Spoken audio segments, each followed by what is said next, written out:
mas tudo bem, senão eu vou colocando ele aqui e a gente vai conversando. Para nós não perdermos tempo, né? Então, o livro de Esther, e aqui acho que a grande palavra seria providência, providência nos bastidores, uma jornada visual pela simetria, sobrevivência e a mão invisível de Deus no exílio. Porque o que acontece? O livro de Esther ele é bem diferente realmente do que dos outros livros bíblicos. Ele tem algo muito, muito forte nesse sentido, que a gente vai falar daqui a pouco, da maior particularidade do livro, diríamos assim, e nós vamos ver um pouco, alguns poucos textos, para nós vermos como é bem intencional essa particularidade. Agora, antes de ir para isso, né, vamos ver aqui, e esse é o grande ponto aqui, ó. O nome de Deus não aparece nenhuma vez no livro inteiro. Nenhuma mençãozinha pequena. E essa é a grande particularidade do livro. Como é que um livro que está na Bíblia não fala absolutamente nada de Deus? Nenhuma menção. E é essa que é a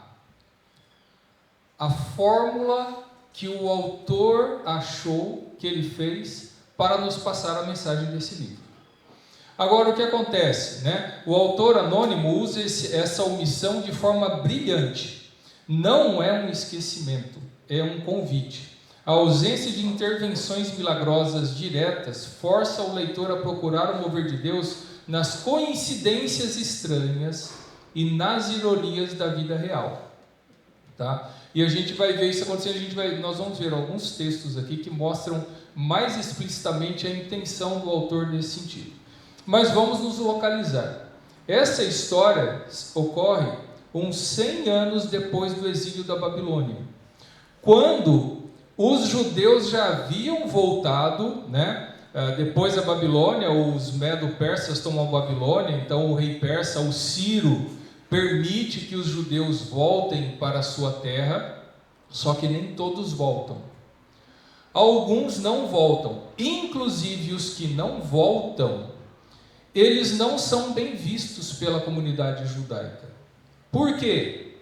Porque eles se adaptaram tanto em terra estranha, se adaptaram tanto em meio aos pagãos, que eles decidiram não voltar para casa. E aí que começa uma coisa interessante, porque essa história de Esther e as pessoas em volta dela, que é parte desses judeus, que não voltaram. E por que não voltaram? Então, é parte da ironia do livro, que os personagens, na verdade, que vão aparecer, eles não têm um papel totalmente positivo. A gente vai ver Esther é uma mulher de Deus, uma mulher que teve coragem, realmente teve coragem. Mas é esse dispositivo que o autor faz. Mas a Esther não voltou para a terra dela. O tio dela, o Mordecai, não voltou para a terra deles. Então, é meio estranho isso. E não falam de Deus. Então, é essa coisa estranha que é o livro. Antes de nós nos aprofundarmos, só abrir um parênteses. Esse livro aqui, qual é a função dele para os judeus? É contar a história de como surgiu a festa de Purim, que é uma festa anual que os judeus celebram. Não é uma festa que Deus determinou, não está na lei de Moisés, não é uma festa determinada pela lei, mas é uma festa que surgiu por causa do livro de Esther. O livro de Esther, o objetivo dele, inclusive se você for no último capítulo, você vai ver, é por isso que a gente tem essa festa aqui, por causa da história de Esther, né? Então, e é também essa ironia, porque o livro a festa de Purim é sortes, ou de lançar sortes. Então é tipo assim, é uma coisa de teve sorte ou foi o acaso, e é todo esse jogo que está acontecendo. Para vocês é um lançar de sortes. Por trás disso está a providência de Deus trabalhando, mesmo vocês sendo infiéis, ou mesmo vocês sendo imperfeitos, mesmo um monte de bagunça, Deus continua trabalhando. E é isso que o livro quer mostrar. Mas voltando então aqui, a história ocorre 100 anos depois dos judeus voltarem do exílio. Ainda tem um grupo de judeus ali, uma comunidade, e isso vai acontecer ali. Beth? Se eles não tinham voltado, onde que ela estava? Então, ela estava na cidade de Suzã, na Pérsia, que é o Império Persa que estava dominando na época, né? E ela estava ali, que naquele momento era a capital do Império Persa, né? O rei Assuero, nós não temos nenhum dado histórico sobre Assuero, inclusive não existe esse reino em toda a história do Império Persa. Então alguns acham que o nome seja um título ou alguma coisa, porque a gente não acha o nome Assuero porque a gente tem o histórico os persas têm o registro de todos os reis, e não existe esse nome como nenhum rei nesse sentido, acham que é um título, né? Mas essa é a particularidade do livro, e nós vamos ver aqui o seguinte: no início, capítulo 1 e 2, o palco das coincidências, né? O vazio no trono, o rei persa, após um banquete de 187 dias, destituiu a rainha Vasti em um acesso de fúria por ela se recusar a exibir sua beleza, né? A identidade oculta. Em um bizarro concurso de beleza para substituir Vasti, Esther, uma jovem judia que mantém sua origem em segredo, vence e se torna rainha. E o complô descoberto. Mardoqueu ou Mordecai, tá? As nossas Bíblias em português até mexem aí os nomes. É Mardoqueu ou Mordecai, depende da sua tradução da Bíblia. E aí ele ouve por acaso um plano para assassinar o rei. Ele relata o plano através de Esther, salvando a vida do monarca. Deus está posicionando as peças no tabuleiro antes mesmo do conflito principal começar. Tudo isso está acontecendo, as coisas estão acontecendo assim, tipo, a Vasti, a rainha, perde o trono. E isso é uma coisa também, uma identidade, não sei quem assistiu o vídeo do Bible Project que a gente compartilhou. Esse livro está lotado de banquetes, de festas. Tem um monte de festa. E o rei parece que está sempre bêbado. Por isso que ele toma um monte de atitudes impensadas. E é exatamente isso, é no meio dessa bagunça toda que Deus está trabalhando.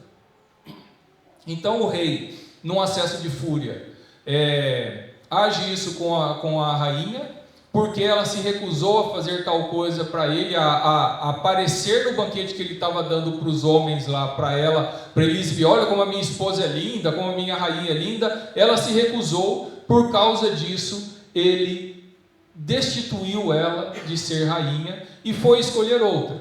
E aí que vem uma outra coisa. A Esther, orientada pelo tio Mordecai, aconteceu o seguinte: a Esther, os pais da Esther morreram, então o tio dela, o Mordecai, adotou ela como filha, cuidou dela. Quando ela foi para o concurso, o tio dela falou: não fale que você é judia, não conta que você é judia. Então ela fez isso em silêncio. Inclusive isso é uma coisa interessante, porque historicamente isso nós temos dos persas. Os persas tinham uma lei de que era proibido a rainha ser uma mulher estrangeira. Ela tinha que ser persa. Isso está nos documentos históricos dos persas.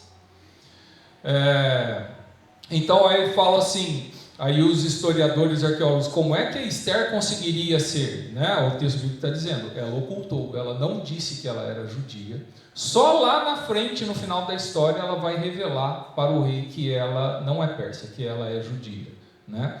Então, isso daí está acontecendo. Ela então esconde a sua identidade, acaba sendo escolhida como rainha, ela se torna rainha. Se você vê os detalhes, né?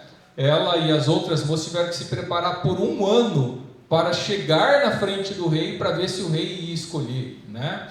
6 meses tomando banho com um tanto de coisa, 6 meses se aprontando com tal coisa, para aí então poder chegar na frente do rei. Tem uma série de detalhes nesse sentido, né? Só que aí que começam os detalhes, de novo, por acaso, por causa do concurso de beleza, tudo bem. A Esther foi escolhida rainha. O tio dela, o Mardoqueu, né? Ele ficava andando por perto do palácio para ver como ela estava, onde ela está, como as coisas estavam acontecendo. E o texto vai descrevendo que ele estava ali perto, ali no pátio. Aí de repente ele, por acaso, ouve uma história de 2 servos do rei fazendo um complô para matar o rei. Então esse por acaso vai levar ele a contar para Esther, a Esther conta para o rei, e o rei então é salvo, descobre que é verdade aquilo, e aí então o rei mata os homens que estavam fazendo complô contra ele e morreu aí a história. Tudo bem, né? Só que olha só, chega o capítulo 3 que vem o grande inimigo, o decreto de Amã e os dados da morte. E é daqui que vem em primeiro lugar a palavra pur, que depois vai ser Purim, a festa. Pur, que é lançar sorte, então vai falar que o Amã lança sorte, né? Então o que acontece? É a ascensão do inimigo. O rei eleva Amã, um agagita, ou seja, ele não era persa. Pelo contrário, ele é uma pessoa lá da terra de Canaã e ele já tem raiva dos judeus por causa dos conflitos que eles tiveram na terra de Canaã. Tá? Descendente dos inimigos ancestrais de Israel. 2. A recusa.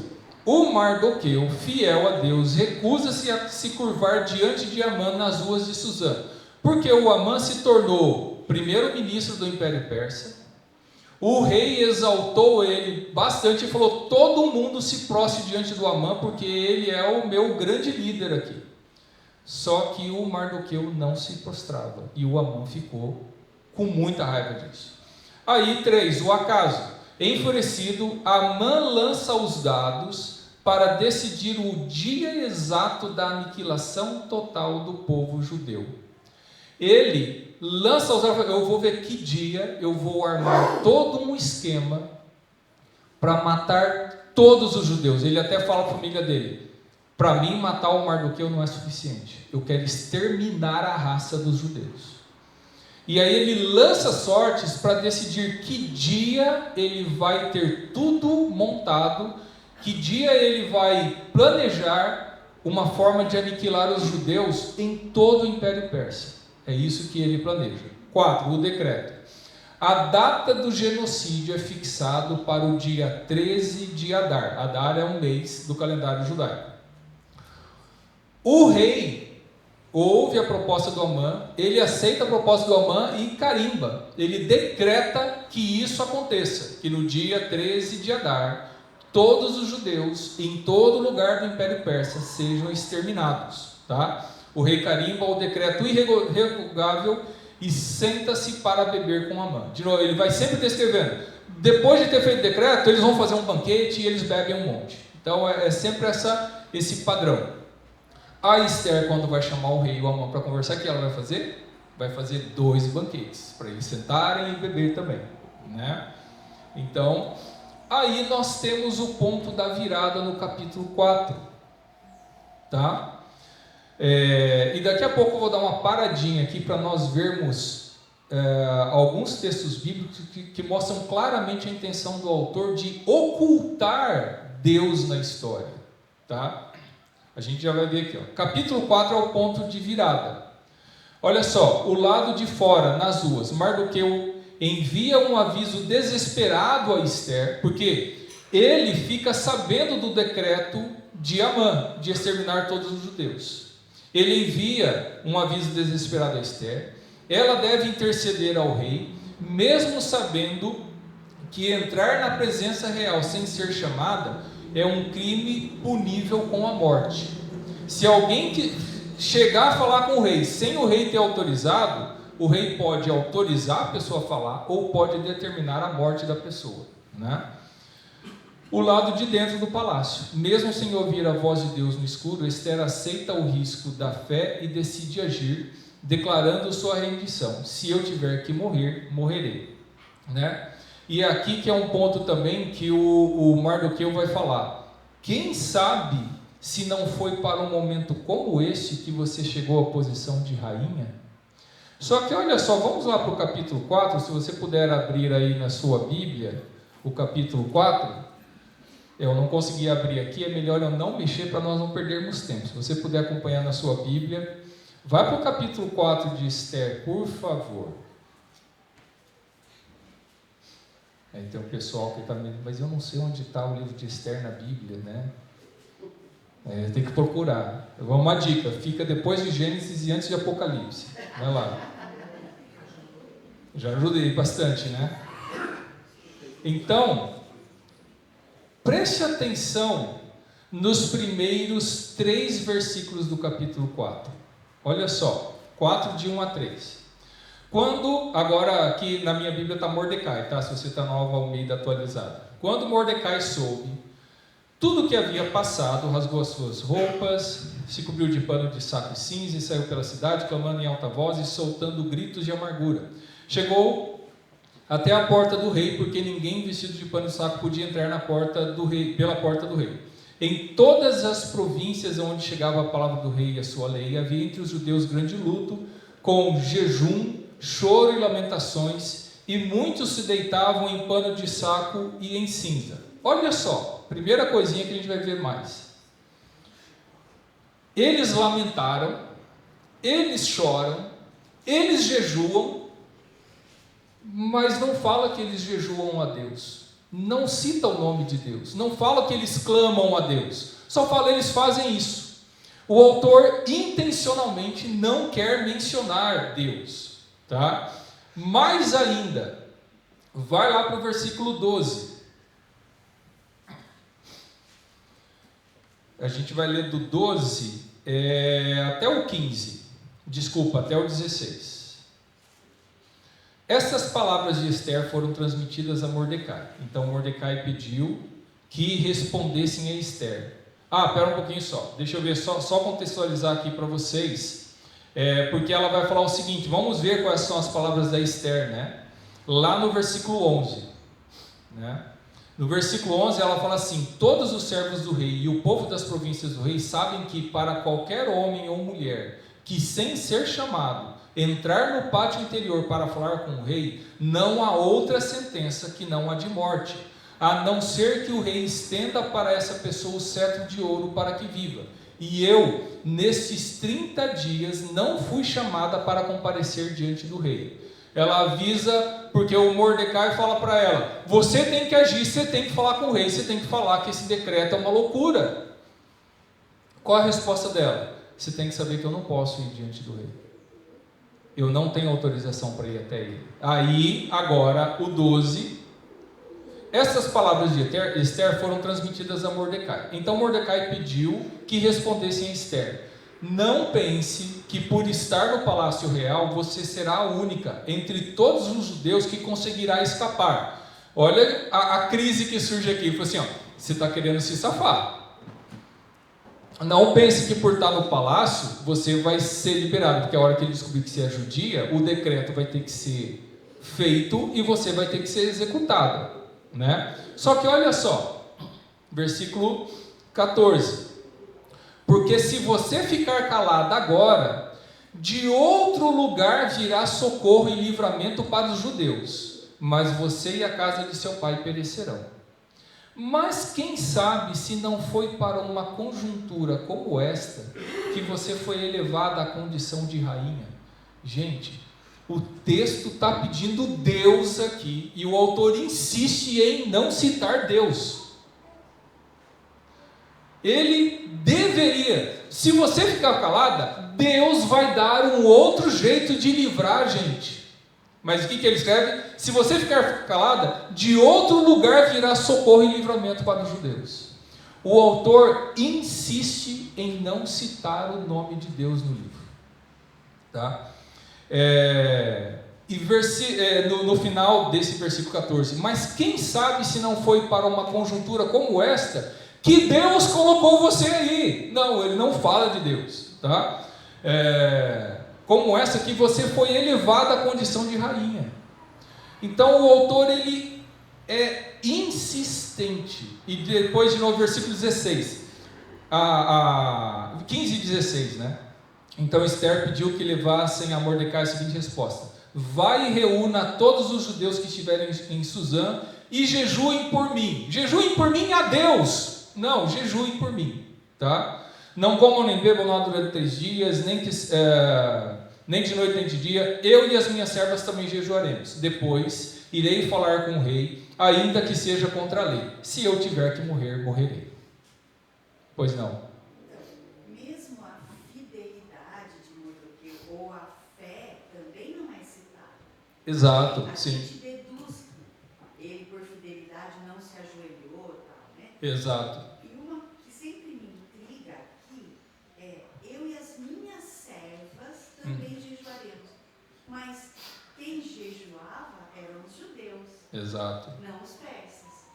Só que aí tem uma coisa: quando são servas, as servas ou servos, eles não têm opção, eles têm que adotar a religião de quem é o dono deles. Então, mas ela não dizia que era judia. Então, mas exatamente. Ela poderia falar particularmente, exato, Ela estava camuflada. exatamente. E o Ela poderia comandar, falar: vocês vão jejuar comigo, sem saber por que estão jejuando. Como é serva, não tinha opção, tinha que jejuar, né? Mas realmente, o livro insiste em não citar Deus. Porque Tá. a rede de fofoca do palácio devia ser uma maravilha. Com certeza, Então, com ela toda não certeza. podia chegar e falar: eu sou judia. Ela estava escondendo isso. Exato. Agora, olha só, voltando aqui para a nossa história, a gente vai para o capítulo 5, tá? E aí o que acontece? Qual é a ideia da Esther? Eu vou fazer um banquete, vou convidar o rei para tentar revogar tudo isso, né? E aí que começa uma série de questões, tá? Convite. A Esther vai tentar revogar esse decreto, ver o que acontece. Só que por outro lado, o Amã, ele está conspirando, além do decreto que ele conseguiu, ele quer matar o Mardoqueu, tá? E aí olha só, o convite: Esther aproxima-se do rei, ele aceita a sua presença, ela cria suspense e os convida para um banquete, né? Aí eu falei: Amã sai do palácio sentindo-se o homem mais importante e honrado de todo o império, porque ele foi convidado também para o banquete, o rei está falando que ele é o cara e tudo, ele está super feliz. O texto vai mostrar que ele conta essa alegria dele para a família dele. Aí lá na família dele ele fala assim: acaba, porque o problema dele é o ódio. Ao ver Mardoqueu recusar reverência novamente na rua, a alegria de Amã vira um ódio irracional. Ele fala: olha, eu estou super feliz, cheguei no topo do que eu poderia chegar. Só que aquele judeu que não se dobra a mim, isso acaba comigo. E ele está com um ódio cruel ali, né? E aí, Amã, a sentença: por conselho de sua esposa, Amã ordena a construção de uma estaca de 50 côvados para executar Mardoqueu na manhã seguinte. Aí depois que você ler na sua Bíblia vai falar de forca, tá? Aí é porque o termo hebraico a gente não tem exatidão, até mesmo porque não era comum a forca naquela época, porque fala de um poste ser levantado. Na verdade, o pessoal acha que o mais certo é o empalamento, empalar, que é atravessar uma madeira no meio da pessoa, né? E aí colocar um poste com uma ponta fina e jogar o corpo da pessoa para que o corpo inteiro dela fique atravessado naquela madeira que foi levantada. Super legal, assim, super, né? Humano o tratamento das pessoas. Mas essa era a ideia, tá? Então ele planeja fazer, aí o Amã decide e fala assim: ainda vai chegar o dia de exterminar todos os judeus, mas amanhã eu vou matar o Mardoqueu, tá? Só que no capítulo 6 você tem toda a mudança, e esse de novo agora é o acaso. E agora entenda o seguinte: a Esther vai agir, só que na verdade, não é a ação da Esther que salva, é alguma coisa, eu não posso falar o nome, é alguma coisa por trás que está agindo. Vou fazer como o autor de Esther. Alguma coisa por trás está agindo, né? É a providência divina, é Deus agindo, que ele vai fazer o quê? Vai levar o rei a ter insônia. É isso que Deus faz. O rei vai ter insônia. O rei tem insônia, ele vai procurar Donarém ou algum outro medicamento para dormir. Não tinha naquela época. Então uma coisa muito boa é as crônicas do rei, as histórias do reino. Nada melhor que fazer dormir do que historinha de que esse rei fez isso, fez aquilo, e foi bom e foi mal, e agora depois veio o filho dele, e isso, aquilo foi mal, e vamos ouvir as crônicas do rei, para ver se o rei consegue dormir, né? E ouvindo as crônicas, coincidentemente, ele ouve a história do Mordecai ter livrado ele da morte, há tempos atrás. E aí quando ele ouve essa história, ele fala assim, e o que a gente fez por Mordecai? Nós não fizemos nada. Nós simplesmente não fez nada. Não agradecemos ele. Ficou por isso mesmo. Aí o rei falou, não pode ficar por isso mesmo. Aí chega no dia seguinte, o rei está pensando e ele fala, o que a gente vai fazer com esse Mordecai? A gente tem que agradecer ele. Aí ele ouve que tem alguém lá no pátio. Fala, quem é que está no pátio? O Amã. Chama o Amã aqui. O Amã, o que eu tenho que fazer para o cara mais joia do império, para o melhor cara do império, para o cara que é top? O Amã, sou eu. Ele está falando de mim. Eu sei, rei. Coloca essa pessoa com a roupa real, coloca a coroa nele, coloca ele no cavalo do rei, faz ele atravessar a cidade e mandar todo mundo reverenciar ele. Adorei a ideia. Faz o seguinte, faz isso, pega o Mordecai, coloca ele e você vai levando o cavalo com o Mordecai em cima do cavalo. A Esther não fez nada até agora. Deus fez. Apesar disso, em nenhum momento Deus aparece, mas Deus está fazendo tudo isso. A Esther vai fazer agora, para finalizar a história. Mas é Deus que está agindo, apesar de todo mundo. Apesar de todo mundo. Então aí você tem a ascensão, o rei descobre nas crônicas que Mardoqueu salvou sua vida e nunca foi recompensado, né? Amã entra para pedir a execução de Mardoqueu, mas é pego na armadilha da sua própria arrogância. Achando que o rei falava dele mesmo, Amã sugere um desfile real para o homem a quem o rei deseja honrar. O rei ordena que Amã puxe o cavalo de Mardoqueu pela cidade, liderando seus louvores, né? A exaltação dele. Olha o absurdo. Então o capítulo 6 faz todo esse pivô aí, né? Capítulo 7, o segundo banquete e a queda. Daí então o que vai acontecer? Aí sim vem o banquete que a Esther tinha chamado o rei e o Amã. Ela faz todo um suspense, ela chama eles para 2 dias de banquete. No primeiro dia eles fazem festa, comemoram, conversam, tudo. Daí ela fala assim, vem amanhã que eu coloco o pedido. Que o rei, né, o que você quer? Fala para mim o que você quer, Esther. Fala assim, vem amanhã que eu conto. Daí ela vai lá, né, durante o segundo banquete exclusivo, Esther revela ao rei que é judia. Aí sim ela revela. Ela denuncia a conspiração de Amã, que planejava assassinar ela e todo o seu povo. Em fúria absoluta, o rei ordena a execução imediata. Amã é empalado exatamente na mesma estaca gigante que ele havia construído para matar Mardoqueu naquela mesma manhã. Você está vendo a providência divina agindo por trás, né? E aí depois a gente vai ter o capítulo 8, o contra-decreto e o selo do rei. Existe um problema jurídico aqui. Uma vez que o rei selou um decreto, e se ele selou o decreto que no dia 13 de Adar todos os judeus tinham que ser executados, o rei não pode voltar atrás. Não pode ser, cancela aí. Não existe isso no Império Persa. Não pode ser cancelado um decreto do rei. Então, ele simplesmente não pode revogar isso. Então, o que ele faz? Ele faz um segundo decreto. ele faz o decreto autorizando os judeus a exterminar os seus inimigos no dia 13 de Adar. Então é isso que vai acontecer, e aí então o texto vai dizer, né, aí tem esse problema jurídico, a reversão legal, então ele simplesmente dá um decreto autorizando os judeus a se armar e a pegarem armas e ir contra os seus inimigos e exterminar os seus inimigos. De novo, uma coisa estranha, né, na história. Capítulos 9 e 10, terminando o livro, triunfo, alegria e o festival de Purim. A sobrevivência. Chega o dia 13 de Adar, os judeus triunfam, eles derrotam a família de Amã e todos os oficiais que haviam se juntado à conspiração, assegurando a paz.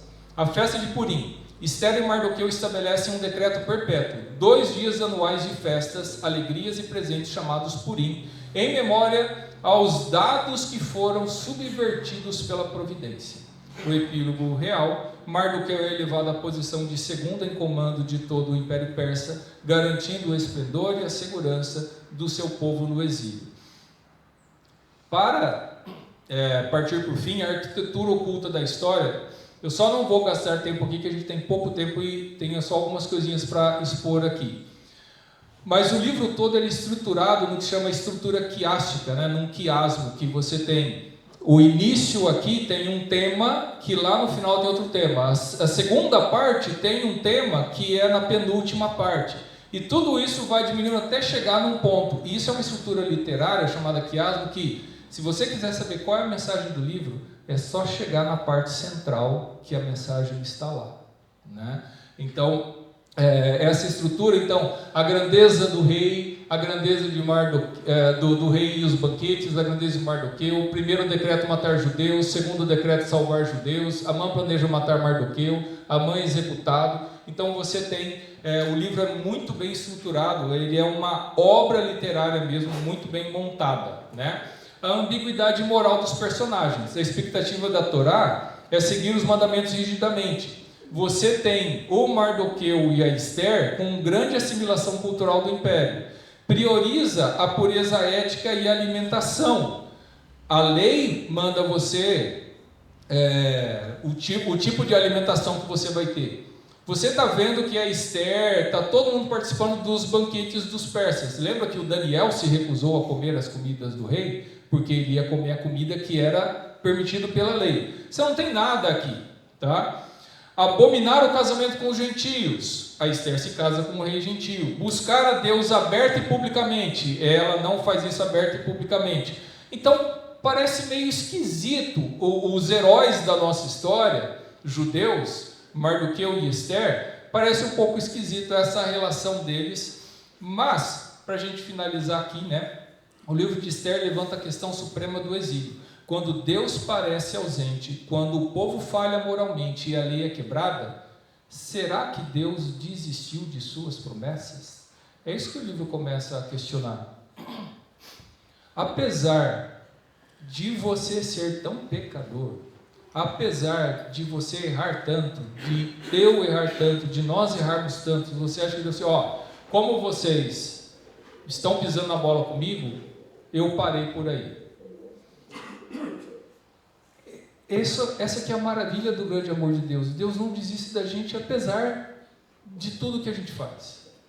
Ele continua agindo. E Ele continua agindo apesar de nós, quando nós não agimos. Então, é isso que mostra. Deus, Ele não deixa a promessa dEle, a aliança dEle, porque uma coisinha você fez ou outra coisinha você fez. Ele continua trabalhando, né?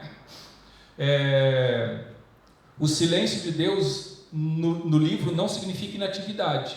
Ele está trabalhando na bagunça da história humana. Ele não precisa de cenários perfeitos, nem de pessoas moralmente imaculadas para executar propósitos perfeitos e redimir o seu mundo. Deus, apesar de todo mundo que aparece nessa história, Ele continua agindo, tá?